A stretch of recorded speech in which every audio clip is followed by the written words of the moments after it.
Hello friends and welcome back to the channel. I'm gonna do a kind of chilled, chatty video today. I've got some mint tea going and I wanted to just talk about a few things. So as you know, I've been working through my sad girl summer and I've really just kept posting through it. And I feel at the moment, I feel like I'm battling some kind of viral fatigue.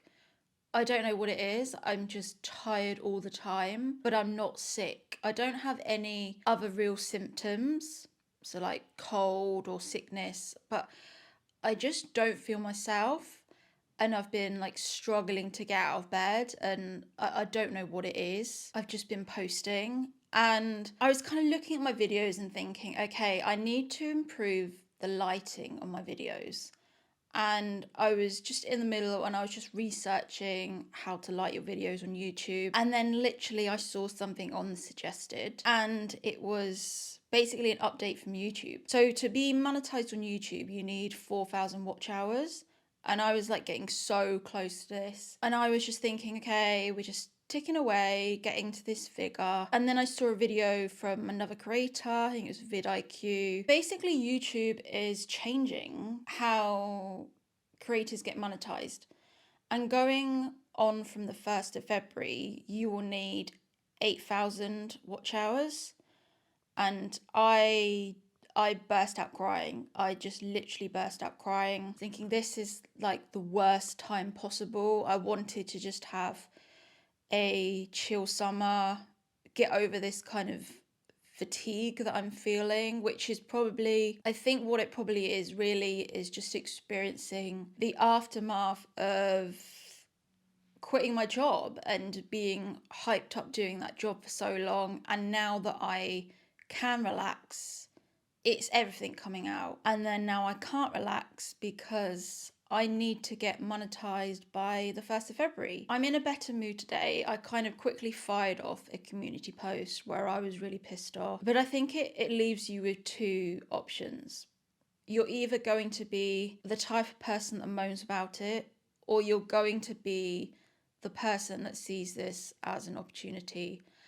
And I am so lucky that I am already part of the YouTube partnership program. I've been in it for quite a while. I've just struggled to get my watch hours because when, like a short tangent, but when I had all that drama with housing, when I was homeless, I lost all my watch hours and then I've had to regain all the watch hours I've lost. So in effect, I've had to do it already. I've had, like twice I've had to hit 4,000. And at the moment I'm just shy of 3,400. So I have 600 to go. And I've just had to think, there is no way I'm not hitting this figure. Even if I have to do daily uploads, even if I have to do Vlogmas again, I will get to this figure. The thing is, I've gained more watch hours in the 4 months that I've just been doing YouTube and not working than the previous 6 years I was doing YouTube as a side hustle. Still too hot. I think in general people lie about the side hustle. The thing is, other creators might be watching this video and thinking, oh, that's a shame, that doesn't affect me. But if your business is teaching people how to create a business, how to create a brand, then you're kind of fucked, because 8,000 watch hours within 1 year is going to be incredibly hard to get. What's primarily going to happen is we're just going to see a glut of podcasts, because podcasts will reach the watch hour threshold quicker than everyone else. You're not going to see the likes of Liza Koshy again. You're not going to see creative people doing funny videos in their bedroom.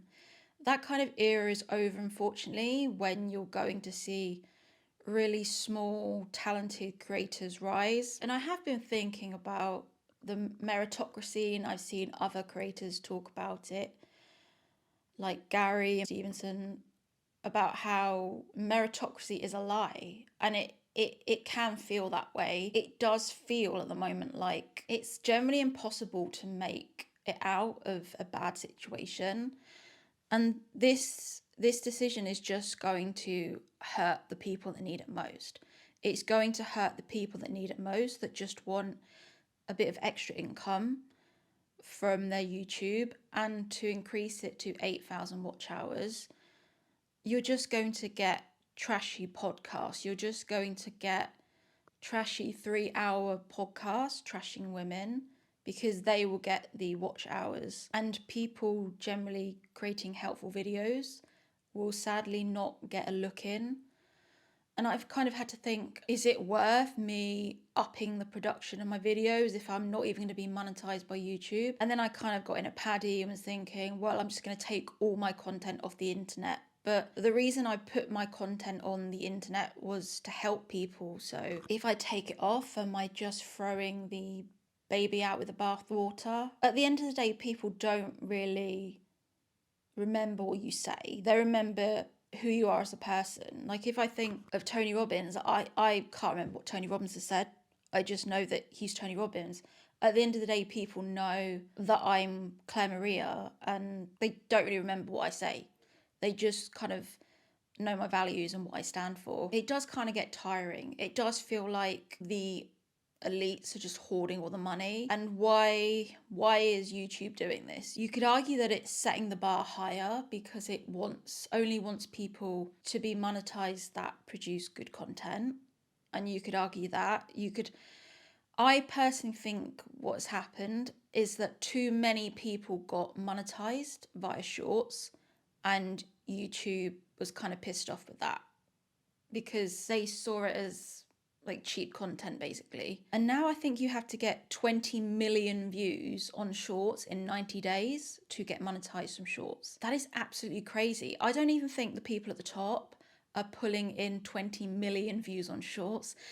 These are like TikTok numbers. I don't obviously I don't know, but I can't imagine people are pulling in 20 million views from shorts. And it's sadly just, I feel really sad because I'm going to be okay because my benefits will be, from what I've researched, will be grandfathered over. So I still only have to hit 4,000. But it's hitting the people that need it the most. It's hitting the people that look up to YouTubers. And I think it's not just going to affect me. I think it has to affect how other people produce content at the top. If you're producing content, teaching people how to make a brand, teaching people how to create a business, this step from YouTube is kind of going to be detrimental to your business because people aren't going to bother. I saw so many people in the comment section and they were like, that's it, I'm giving up, that's it, I'm giving up. I think it's going to be an opportunity for people to kind of work out, am I going to be one of the people that gives up? Am I going to keep going or am I going to give up? And I've decided if I'm not monetized by February, I will give up. I will not post anymore. Trying to get 8,000 hours of watch time on a small channel that isn't a podcast is pretty impossible. If you think if I produce like a 30-minute video, not everybody watches that for 30 minutes. So it is difficult to get that figure unless you have a really high turnover of people clicking on your video. And then what's it also going to do? It's going to make people produce clickbaity content. Even now I've started thinking, well, I need to rage bait now. I need to rage bait incels to get my channel monetized. There is no other way. I started moving over into a kind of producing helpful content for females, talking about abuse, but that's not trending. I'm going to have to go back to the rage bait because I need to use the rage bait to get me monetized. And I feel in a way I'm kind of grifting, but there's no other way. There's no other way. I need to get my channel monetized. And I know it's not as if I'm going to make loads of money from YouTube getting monetized, but I think for me personally, I need a win. I need a win of I did it. I got my channel monetized. I personally need that as a win more than anything else because I've just been feeling really tired by life at the moment. And I saw something the other day. I don't know if it's an urban myth, but apparently whales don't tend to die of old age. They just get really tired and they fall down to the bottom of the ocean floor. And isn't that like the saddest thing you've ever heard? Like trying not to get upset by it, but I knew that'd get me. It's called the last dive, and it's when a whale struggles to get up to the surface to get more air into its system, and it just falls to the bottom of the sea because it's tired. And that's kind of how I feel at the moment. I feel just really tired by life, not just because I probably have this viral fatigue situation going on, but I just feel really tired. And this whole 8,000 hours of watch times like really put the nail in the coffin. I don't know why YouTube are doing it. At the end of the day, YouTube is a hosting platform. And in a way, you have to be grateful because YouTube is hosting your content for free.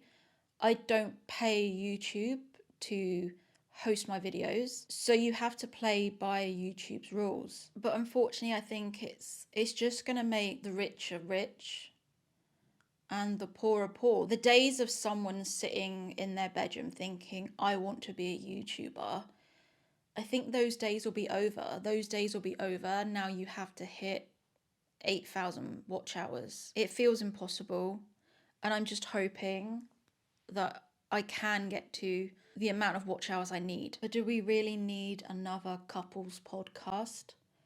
I just feel at the moment we are just saturated with podcasts, and all it is people talking to their boyfriend or their husband on a podcast. Do we really need that? No, it's just dead air. And you can tell when people are struggling for content and they're just reading out viewer queries, it's just people making content for content's sake. It's because they don't have any ideas. And unfortunately, a channel like mine is an ideas channel. I am an ideas channel. I put forward ideas. I put forward, I believe, critical thinking, and it's not trendy. It's not trendy. It doesn't trend. I've realized that I have a small niche following, which I am extremely grateful for. A lot of you have followed me for maybe 6 years, and like I see your names, and I know there is an audience for it. But at the end of the day, what I'm doing is a niche channel. This is what I struggle with. I'm not an aspirational figure. You know what it's like. Every time you see an intro from someone that does like a podcast, it says, so and so started off as a janitor and they were cleaning toilets and now they earn a 6-figure business or whatever. It's always the aspirational story. And I've always known that I'm not a aspirational figure. I'm not someone that people look up to and go, oh my God, I want her life. Look at the clothes she wears. She wears amazing clothes. Look at her hair. I'm not an aspirational figure that people look up to. So I don't trend. I don't trend because I'm just doing critical thinking, which is like really small and niche on YouTube. And I don't have a product to sell. So I can't start a business because I'm not selling anything. And I have been watching a lot more branding stuff at the moment, and most of it's like you start watching it and it's the same old stuff of, like short form content, long form content, make long form content, chop it up. And I'm trying to compete with people that have multi-million-dollar teams behind them. I'm trying to compete with people that have people producing shorts for them, people producing TikToks for them, people editing their videos, doing all the show notes. It is impossible to compete with that on your own. And this is why it's really hard for people to rise to the top. And I have to kind of agree with the leftist YouTubers of meritocracy is a lie.